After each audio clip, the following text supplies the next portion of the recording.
Hi friends, Krishna కేకే 1992 YouTube channel. ఈరోజు అయితే నేను గురు రాఘవేంద్ర స్వామివారి మఠానికి అయితే వచ్చినాను ఫ్రెండ్స్. ఇది మన ఆంధ్రప్రదేశ్ రాష్ట్రంలోని కర్నూలు జిల్లా ఎమ్మిగనూరుకి 20 కిలోమీటర్ల దూరంలో ఈ దేవస్థానం అయితే ఉంది ఫ్రెండ్స్. ఈ దేవస్థానం చరిత్ర గురించి కూడా నేను మీకు చెప్పాలనుకుంటున్నాను. శ్రీ గురు రాఘవేంద్ర స్వామి మంత్రాలయం మఠం ఇది 1595 సంవత్సరం నుంచి 1671 సంవత్సరంలో, అంటే ఇంచుమించు ఈ గుడికి 431 సంవత్సరాలు అయితే ఉన్నాయి. 2026 వరకు అయితే ఈ మంత్రాలయం శ్రీ గురు రాఘవేంద్ర స్వామి మఠం హిందూ మతంలో దైత్వ సిద్ధాంతాన్ని, వైష్ణవాన్ని ప్రచారం చేసి గొప్ప యోగి ఆయన. కొలిచిన భక్తులకు కొంగు బంగారంగా, కోరికలు తీల్చే కల్పవృక్షంలా కొలవబడుతున్నారు. ఈయన ప్రారంభ జీవితం వచ్చేసి విద్యా భాష్యం అంతా కూడా ఈయన ఒక చరిత్ర ద్వారా అయితే మీకు తెలియజేయాలనుకుంటున్నాను. రాఘవేంద్ర స్వామి వారు 1595లో తమిళనాడులోని భువనగిరిలో తిమ్మనబట్టు గోపికాంబ అనే దంపతులకు జన్మించాడు. ఈయన మంత్రాలయం గురు రాఘవేంద్ర స్వామి వారి పూర్తి పేరు వెంకటనాథుడు. ఈయన చిన్నతనంలో తండ్రిని కోల్పోయిన తర్వాత ఆయన మేనమామ వద్ద వేదాలు, ఉపనిషత్తులు, సంగీతాన్ని అభ్యసించి ఆయన కుంభకోణంలో శ్రీ సుధీంద్ర తీర్థుల వద్ద విద్యాభ్యాసం పూర్తి చేశారు.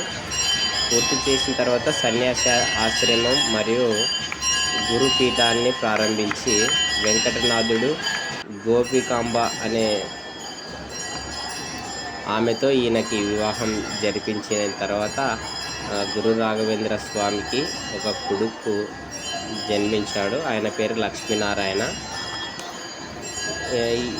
ఈయన సంతానమైనటువంటి లక్ష్మీనారాయణను ఆమెను గురువుల ఆజ్ఞతో వదిలేసి తన భార్య కుమారుడిని వదిలి 1621లో సన్యాసం స్వీకరించుకొని అప్పుడు ఆయనకు గురు రాఘవేంద్ర అనే పేరు గురువులైతే నామకరణం చేశారు.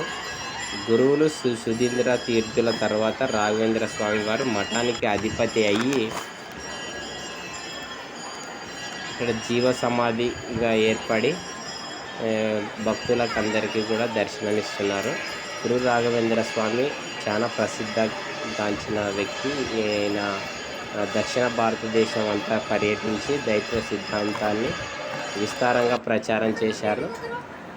అంతా ప్రపంచమంతా తిరిగి వచ్చి ఆయన ప్రచారం చేసిన తర్వాత మంత్రాలయంలో జీవ సమాధి తన జీవితం అంతా లాస్ట్ టైంలో రాఘవేంద్ర స్వామి తుంగభద్ర నది ఒడ్డున ఉన్న మంత్రాలయాన్ని తన నివాసంగా ఎంచుకొని బృందావనం అనే ప్లేస్లో జీవ సమాధి అయి ఆయన భక్తులందరికీ కూడా దర్శనమిస్తూ మనకందరికీ కూడా గురు రాఘవేంద్ర స్వామి శ్రీ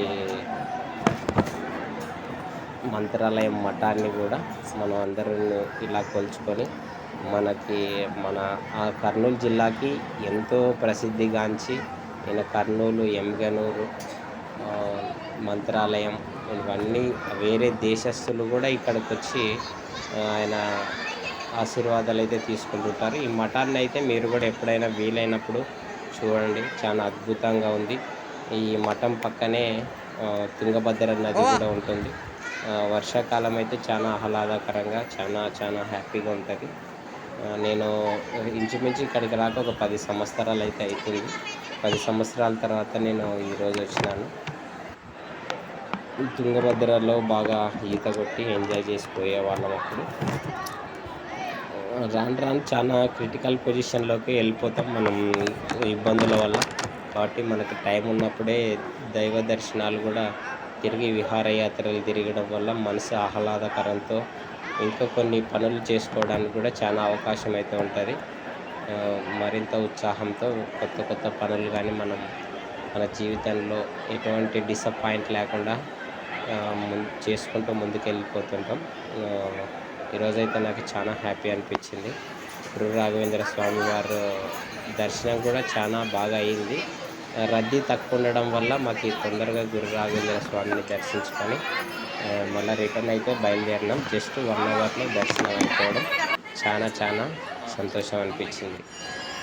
దక్షిణ భారతదేశంలో కొన్ని సాంప్రదాయాలు, మొక్కుబడులు కూడా ఉంటాయి.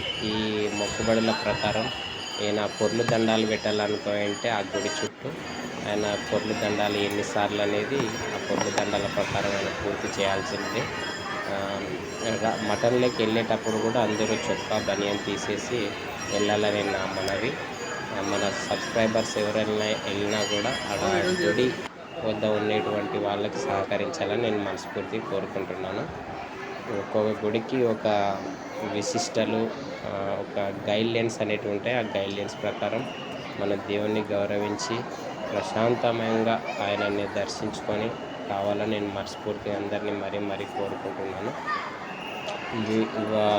గుడి ఆవరణంలో ఒక మ్యూజియం మాదిరి అయితే ఏర్పాటు చేసి అక్కడ కొన్ని టాటూస్, దేవుని బొమ్మలు అట్లాంటివి ఏర్పాటు చేశారు. గురు రాఘవేంద్ర స్వామిని ఇక్కడ అల్వార్ స్వాములు అయితేనేమి, నెక్స్ట్ శ్రీరాముడు విగ్రహం అయితేనేమి, కృష్ణుని విగ్రహం అయితేనేమి, ఇటువంటి విగ్రహాలన్నీ కూడా చాలా ఎక్సలెంట్ అనిపించినాయి. అది న్యాచురల్గా తయారు చేసినవి కాబట్టి లోహపు కాబట్టి చాలా సూపర్గా అనిపించింది నాకైతే.